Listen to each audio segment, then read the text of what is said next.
heart and mind, he did society a favor for killing another black person. He asked the question, what does God have to say about this? And I say that to say that we can't have selective outrage when it comes to violence.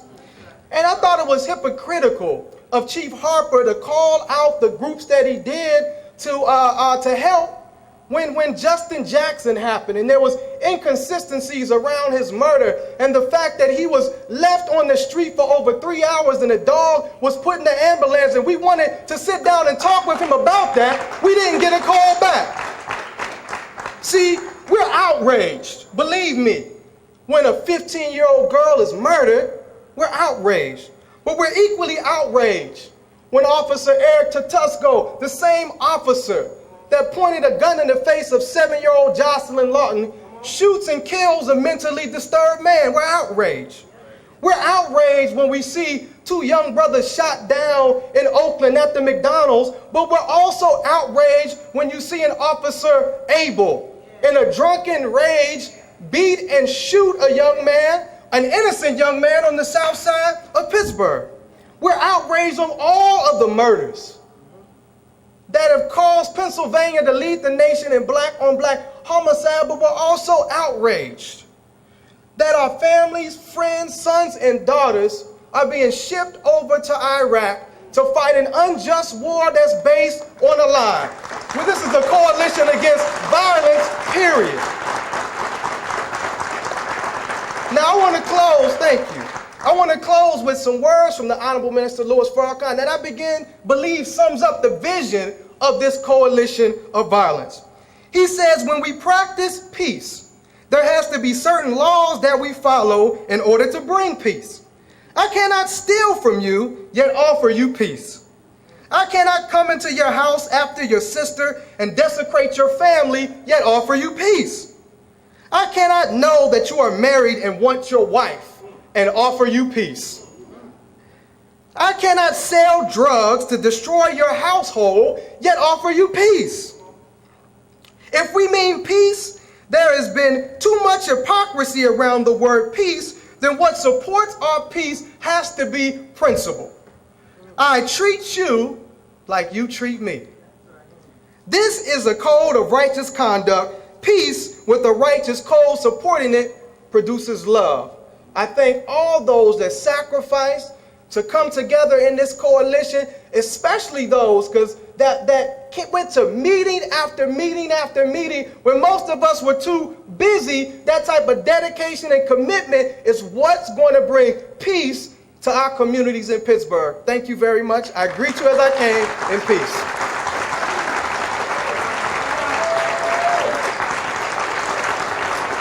The voice of young black America.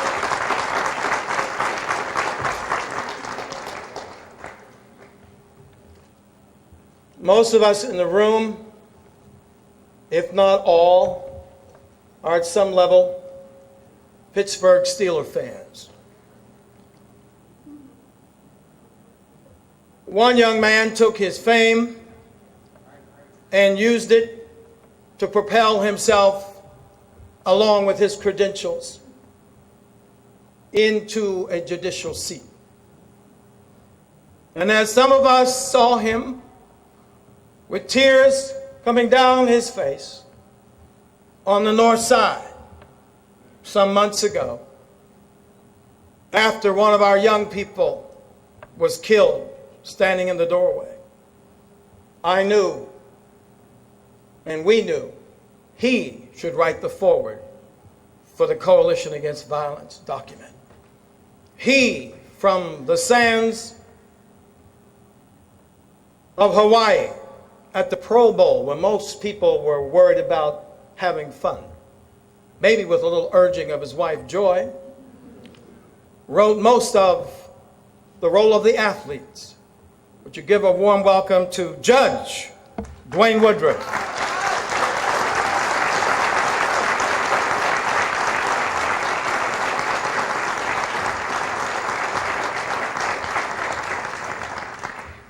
Took me a few moments to get up those stairs.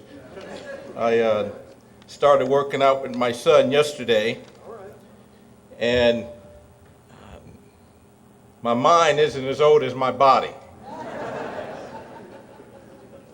My mind was telling me, you can do it. You can run faster. You can do this. You can do that. But my body says, no, you can't. But I tried, and then this morning, it took me a while to get out of bed. Back is sore, but I'm still working. And I got a rematch with him this Friday, taking him out again. I'm working pretty good.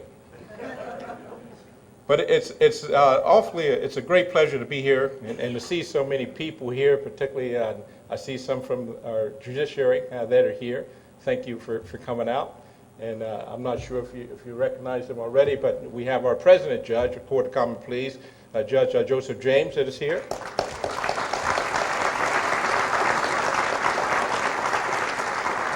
And we also have a person that was at the forefront of me becoming a judge. We have the former Justice Cynthia Baldwin here as well.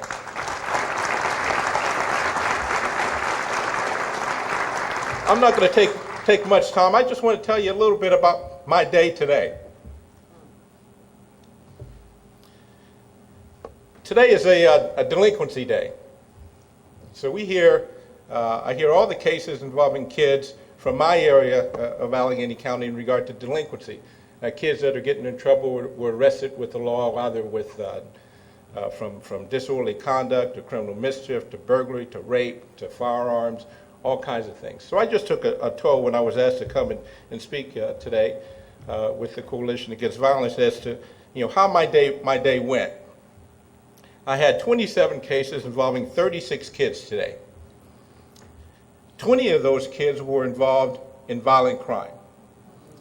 I'm not talking about disorderly conduct, school fights, or theft, or even burglary. 20 of these kids were involved with firearms, assault rifles, rape. They were involved with arson, assault charges, simple and mostly aggravated assault charges. 20 kids. Now that's not a whole lot of kids, but it's basically 20 too many. But we have 4 judges that hear cases like this 3 days every week. And so if you take today, and I had my 20 kids, but you multiply that by 4, because there are 4 of us that were sitting, but now you got 80 kids today. 80 kids today in violent crimes. By the end of the week, we'll have 240 kids that were involved in violent crime. You imagine how that number just keeps increases for the month and for this year, what it's going to look like. And that's a typical day, a typical week, 3 days a week that we do. And there are many reasons that are given, the kids give me as to why they did certain things. I've heard them all. And before I came on the bench, I thought I had heard them all, but when I got on the bench, I realized I hadn't heard nothing. I mean, kids, it's unbelievable what's going on in their mind, what they think about. And some of them, the scariest thing is there's so many, they have no conscience. No conscience. They don't care. We'll send them to Newcastle or Louisville in a secure place. They don't care.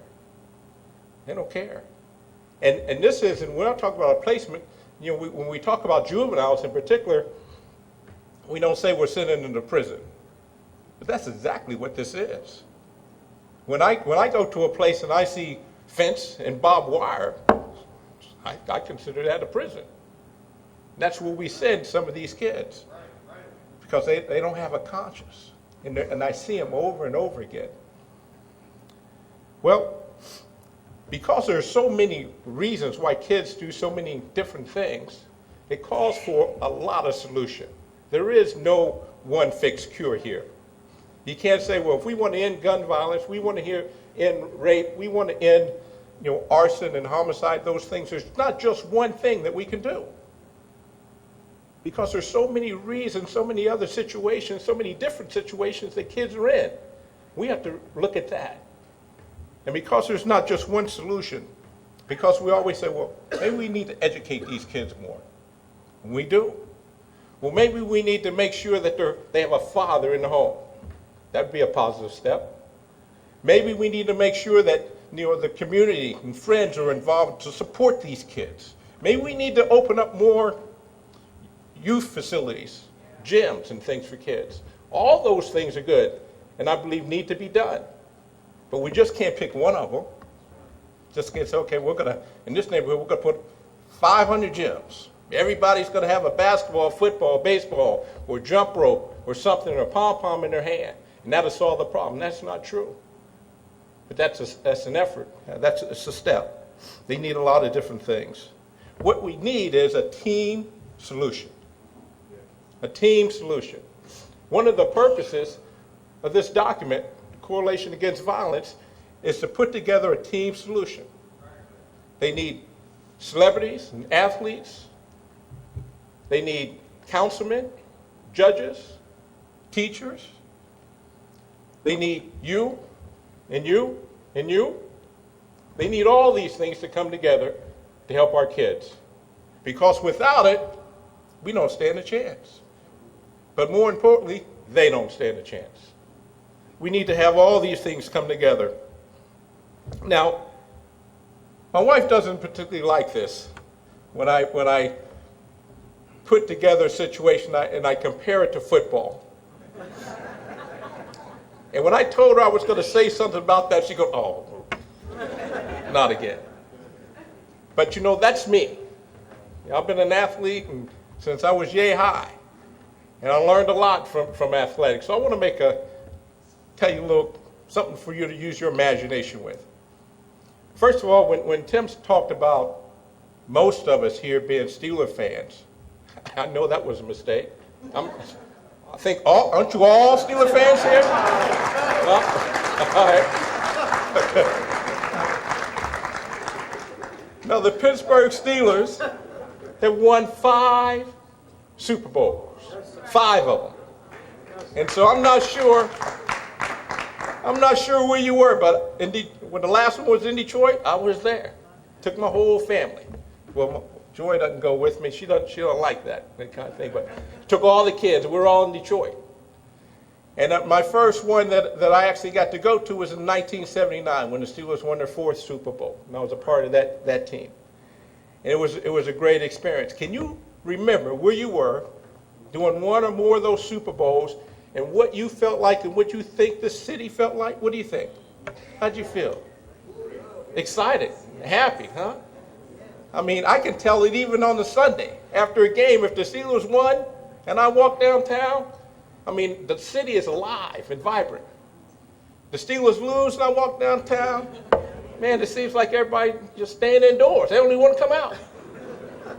It has that kind of effect, that kind of thing.